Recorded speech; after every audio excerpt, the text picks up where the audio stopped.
Hello everybody and welcome today to another episode of my book talk. The book we're discussing is Jesus the Egyptian. My name is Femi Martin and I'm the author of Jesus the Egyptian. If you haven't got a copy, please go and get a copy today, and so that you can join us on this book talk and read along with us, because as we're reading, we'll be discussing it as well. All the major points. We are following the life of our Lord Jesus Christ. Jesus the Egyptian stress narrates the story of our Lord Jesus Christ when he was a baby growing up in Egypt. They spent 3 years in Egypt while he was a baby growing up. So before they left Egypt, he grew up to 3 years old. So what was his experience then growing up in Egypt? What did he know? What did he learn? How did he grow up? What happened? What is going on with the family those times? How did his family survive? Because if you can remember from the chapters of the Bible, the angel told Mary and Joseph to take the baby and leave for Egypt. So we believe they left Bethlehem that night without any money, without any luggage, but just the clothes they have on them and baby Jesus, and the present given to baby Jesus. Remember, it was in a manger, so they don't have any luxury to any property there. It's just a single bag and the present which the parent given to baby Jesus in the manger there, and they put it in the bag and they were off. That's the only thing they could have taken with them. So they have no money, nothing, but just the present and the clothes they got on them. So they left for Egypt. And how did they survive? This we are tracing out in Jesus the Egyptian. So without much further ado, we will go further to where we stopped on the last episode. In the previous episode, we've read about how they entered Egypt and how they find place to stay and what they did.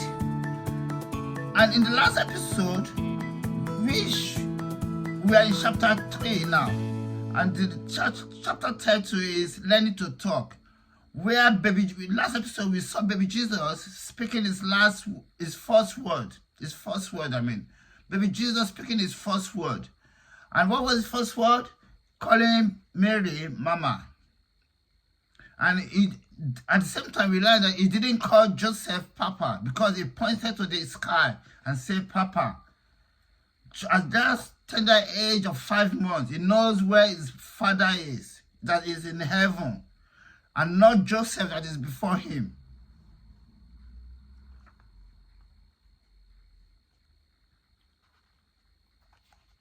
So we will continue further from where we stop and we'll carry on. God knows who you are, Mary says. She lifts him out of the water and throws away the bath water. In the courtyard where Mary throws the bath water, on the edges of the pool where the water runs, balsam flowers have sprouted. Mary is in wonder, but Joseph is in vigilant mood. He keeps wondering where all these people are coming from and what they want around there. Malik is happy the business is growing. Joseph can't stay quiet anymore, so as he delivers drink to a family of 6, he asks, where are you people going? What are you looking for around here? I feel that God is around here, says the woman in the family. She is large. You could have taken her for a giant. The man is almost about her size, but a bit shorter.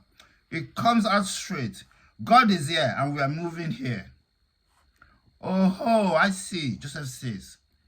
He sees how they look at him awkwardly. What makes you so sure of that? He asks. I see his star, the man says. Joseph gazes across the land, where he can see different types of tents pitched around them, with families living in them. Now he understands what is going on. He knows it's baby Jesus they are there for. There's no doubt in his mind. So after serving them, he finds his chance to go inside to Mary.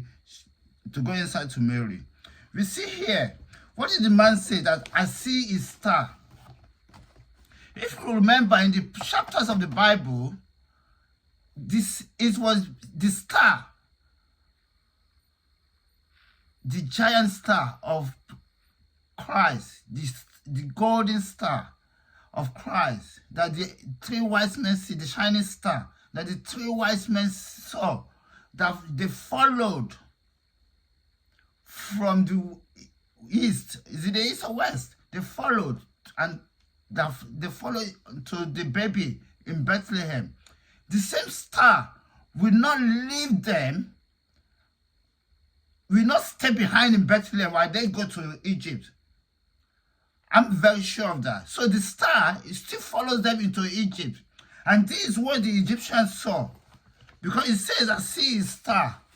They can see the star and know that it's somebody special, a great, but it says a God is here.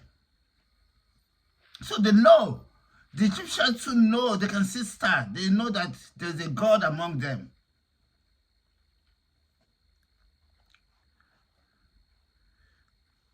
Find a chance to go inside to Mary. She's dressed and has fed baby Jesus and is trying to get him to sleep when Joseph walks in. What are we going to do now? He says, looking distressed. He feels downhearted, thinking they must move again. He just wants a home he can call his own and to settle down with his family. Having to be on the move so much is draining him of necessary energy. Mary notices his downcast mood and comes to him. What is the problem now? She asks. It's these people. They are coming here to live because your baby is here. How do you know that? Asks Mary in a hushed tone. I asked them, Joseph says. They said they come here because God is here. I think you haven't been outside in a while. I say you go outside and see what's going on. It's true. For the 4 weeks they've been there, Mary and baby Jesus haven't stepped outside the courtyard of the house. The house has a wide courtyard behind it, where they sit after Mary has done the cleaning. She lays a mat on the floor, places baby Jesus on it, and plays with him until the sun goes down or he goes to sleep. Mary does go outside after baby Jesus goes to sleep. She lays him down in their room and walks outside to the road. She can't believe her eyes as the throng of people flowing through the area. She walks around to see the many tents pitch up around them. Then she realizes Joseph's fear and panics herself. As it turns out, it's not only the Jews who are awaiting signs. Even the Egyptian can read it in the sky.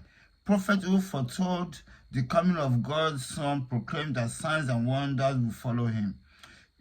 It's little wonder why so many people gathered around him, and Mary feared this so much at this time of their despair. We can't stay here anymore, she says to Joseph back in the house. I know, Joseph says, but I think as long as Herod's spies don't come among them, we might be safe. How do you know who is a spy among all these people? Mary asks.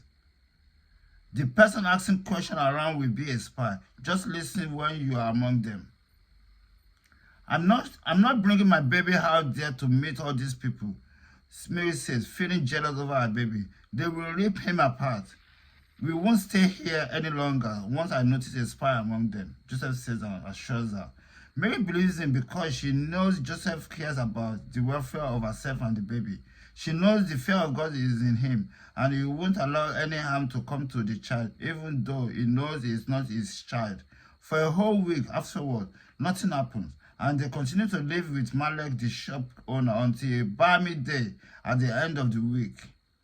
The sun is out, and people are drinking and playing. Joseph is serving drinks to people when a well-dressed man stops him. The man holds onto his arm so that Joseph must grip the tray in his hand. Please, can you tell me where I can find the Holy Child? The man says. Joseph stares at the man unbelievably until it occurs to him that he is staring and not talking. Look over there in the tent, he says. Oh yes, of course, says the man. It has to be in the tent. He walks away. Joseph at once turns back and runs inside. He tells Mary what happened and that he thinks the man is a spy for Herod. Trust nobody that asks questions, he says. Mary agrees with him, and together they pack their bags. They leave in the night with baby Jesus strapped to Mary. Malek tries to stop them. He offers to pay Joseph for working with him and even offered them money and asked them to stay. Joseph takes the money knowing they will need it on their way. We must go, Malek. The baby's health is at risk. Malek seems to object, looking at the baby strapped to Mary's chest. He seems to want to say the baby is fine, and Joseph is hoping he won't say that. Finally, looking over at Joseph and seeing he is not joking, Malek spreads his arm and speaks. I guess you must go if you must go. May God be with you. Thank you, Malek. You've been of immense help, Joseph says. May the mercies of God be with you. They hug and part ways. They leave and set off southward again.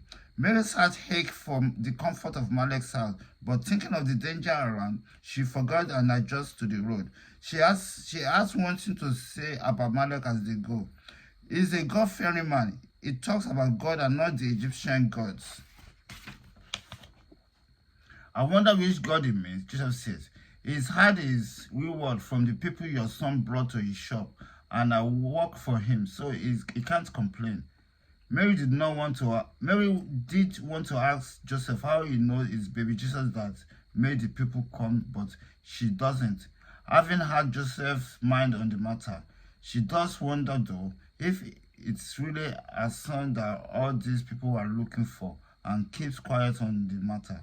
The family continues southward with Joseph explaining to Mary that the farther south they travel, the farther they will be from a Jewish community.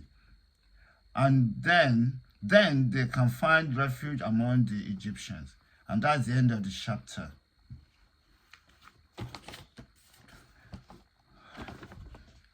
What did we read in this chapter now? We see the Holy Family out and on the run again. It does look like they did not mind the people coming to come around baby Jesus, but the only people they fearing among them is the Herod spy. The people coming around them, they did not even know who the baby is. They don't know. But Herod spies knows that where people are gathering like that, there must be something among them. So they investigate. They will come to ask questions of people, what they are doing, and about the Holy Child.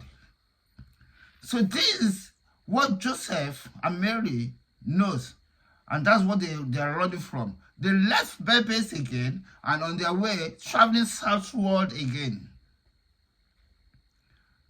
Because they've been coming from up north, and they've visited all the cities there, so they are going southward, hoping that there will be no spies there to delay them. That's the end of the chapter and this episode. On the last episode, I was telling you about my testimony. Yeah, I said I left the YMCA in Romford without any direction of where I'm going. But the voice of the Spirit that said Southampton was still in my mind. So I left that day, and went to Victoria Station.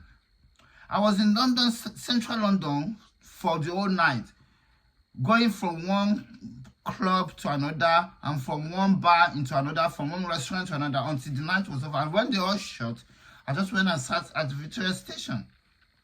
So there I was with just my last £25 in my pocket. Then I bought the bus, the coach, with just my last money, and going to Southampton.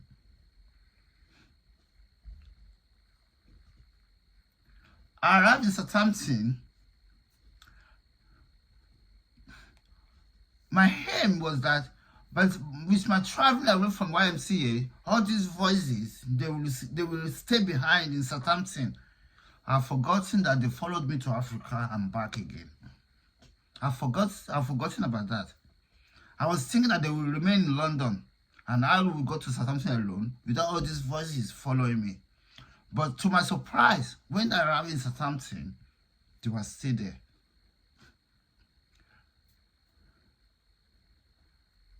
they were there, I was so enraged, so furious with myself and with everything that time, that are they not going to go?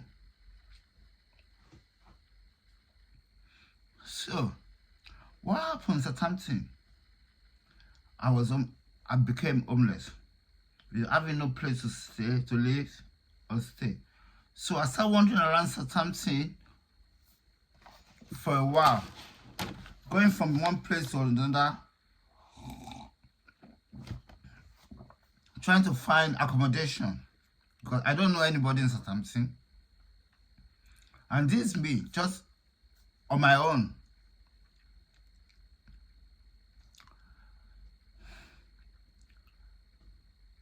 After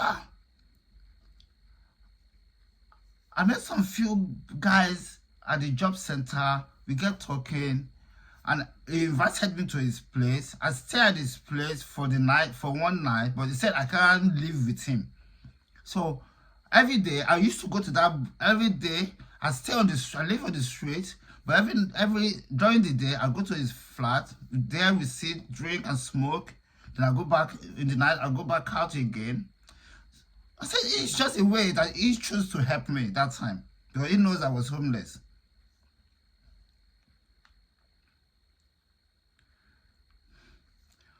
But it turns out that I found a room. Later on, after about 3 months, I found a room. It was so easy that time that I think God was helping me then. Because while I was sleeping at the doorstep, a spirit visited me and said, Femi, is this where you are? I said, this is where I am.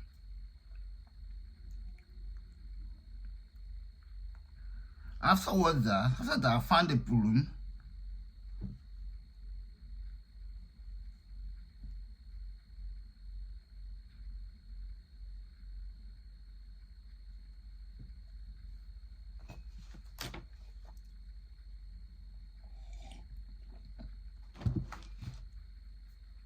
So I found that room and settled in there.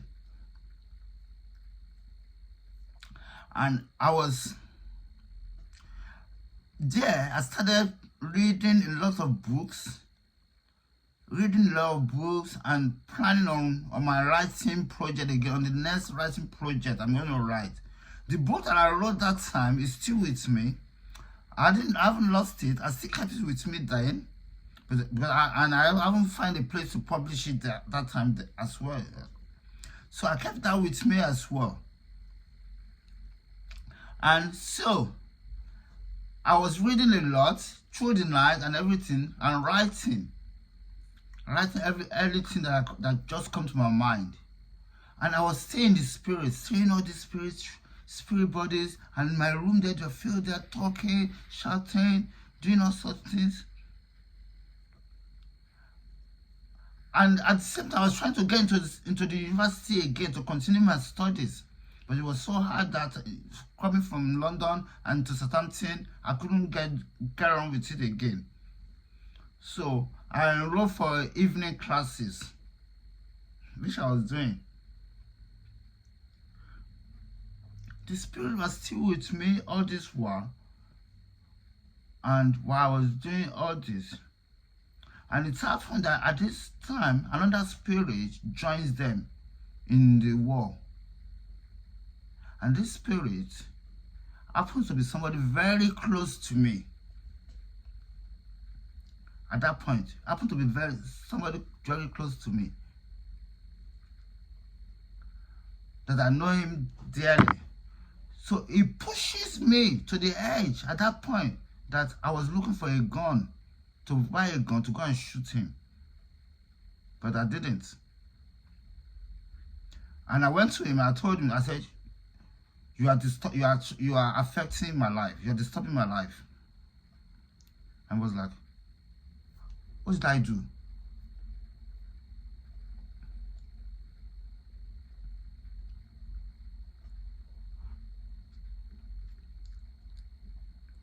So what happens is that, you see, apart from all this spirit, because this time I wasn't doing any spiritual thinking about them. I wasn't thinking about them. But at that point, at this stage, I started thinking about most of those spirits that have been following me. It's like I started picking the giant ones among them and thinking them through, that what are they doing? What exactly? It's like I was just awakening to them. See, what is the people? How are they affecting me this much? Disturbing me?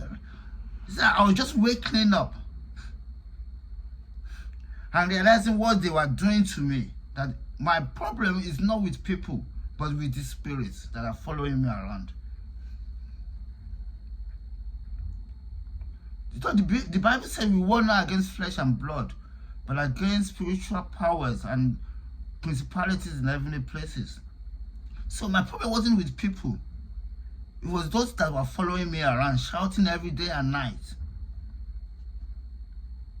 And this is what I got to know. And what happened next, I'll let you know in the next episode. Thank you everyone for watching and listening. And we shall continue on the next episode.